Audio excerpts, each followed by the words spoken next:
বাংলার গর্জন, BJP CPM কংগ্রেসের বিসর্জন। এটা মনে রাখবেন, বাংলায় আমরা একা চলছি, একাই চলবো এবং একা চলেই বিজেপিকে আমরা ফিরিয়ে দেবো, বিদায় দেবো, এটা আমার বিশ্বাস আছে। আপনাদের আছে কি?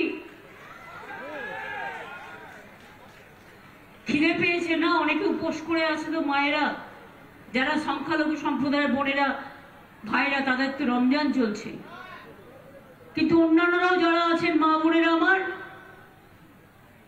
কি গলায় একটু আওয়াজ হবে?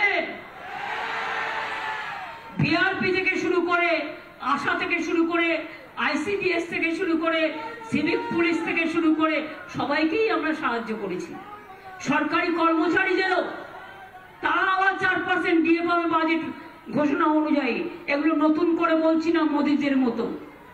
হঠাৎ বলে দিল উত্তরপ্রদেশ 50% বাড়বে আর এখানে 7 টাকা বাড়বে, যেন আমরা ভিক্ষুকের দল।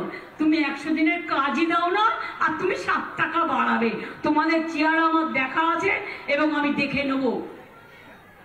মনে রাখবেন, আমরা কথা দিলে কথা রাখি। বলেছিলাম ইলেকশনের আগে লক্ষ্মীর ভান্ডার করব, করে দিয়েছি।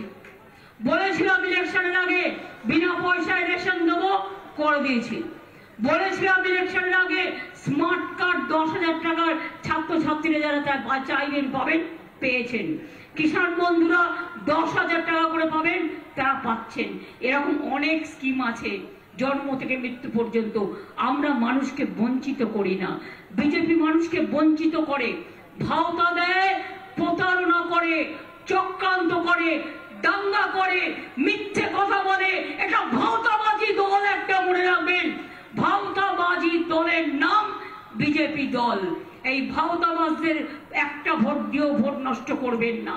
আর যদি কংগ্রেস আর সিপিএম বলে আমরা ইন্ডিয়ান অ্যালায়েন্স, বলবেন নামটাও মমতা ব্যানার্জির দেওয়া, আর গড়েছেন মমতা ব্যানার্জি, করবেন মমতা ব্যানার্জি। দিল্লির দিকে তাকিয়ে লড়াই করো, সারা ভারতবর্ষে বাংলার দিকে মমতা ব্যানার্জির সাথে লড়াই করতে যেও না।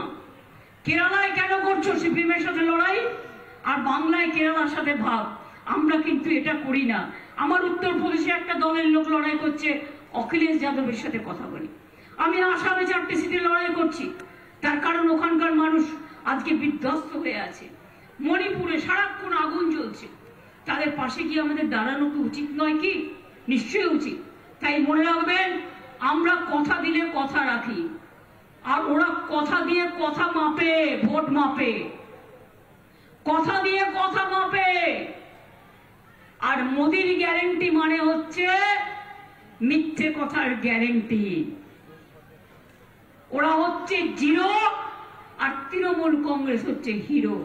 এটা মাথায় রাখবেন কথা রাখার ক্ষেত্রে। তাই বলি, সবাই ভালো থাকুন, সুস্থ থাকুন, সুন্দর থাকুন।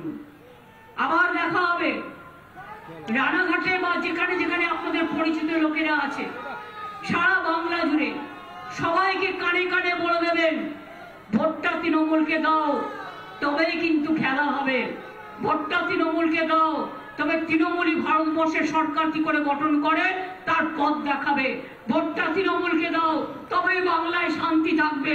ভোটটা তৃণমূলকে দাও, তবেই লক্ষ্মীর ভান্ডার চলবে, মেধাশ্রী চলবে, ঐক্যশ্রী চলবে, শিক্ষাশ্রী চলবে, ইমাম মুয়াজ্জিন চলবে, খ্রিস্টান ভাইদের প্রোগ্রাম চলবে, আদিবাসীদের চলবে, সংখ্যালঘুদের চলবে, কিষাণ বন্ধুদের চলবে, তপশিলি বন্ধুদের চলবে, আদিবাসী বন্ধুদের চলবে, মতুয়া বন্ধুদের চলবে। মতুয়া বন্ধুরা আমাকে বিশ্বাস রাখুন, আমি আপনাদের কোনো নাগরিকত্ব কেড়ে নিতে দেবো না। আপনারা নাগরিক, ইতিমধ্যেই আমরা সবাই নাগরিক। কেন্দ্রের ভাওতায় যাবেন না। দরখাস্ত করা মানে 5 বছরের জন্য আপনি বিদেশি হয়ে গেলেন। আপনার সব কেড়ে নেবে, সব কেড়ে নেবে এবং ডিটেনশন ক্যাম্পে রেখে দেবেন। সেটা চান না সুস্থভাবে বাঁচতে চান? আপনাদের তো কোনো অসুবিধা এখানে হচ্ছে না, ভালো করে থাকুন না, কোনো অসুবিধা হবে না। আমরা দরকার হলে অল্টারনেটিভ কোনো ব্যবস্থা ইলেকশনের পরে ভাববো। ভালো থাকুন, পরে এসছেন যারা, ভালো থাকুন, সুস্থ থাকুন, বাংলাকে জয় করুন, দেশকে জয় করুন। জয় হিন্দ, বন্দে মাতরম, ইনশাআল্লাহ। জয় মতুয়া, জয় দণ্ডবতে, জয় জোহার, মে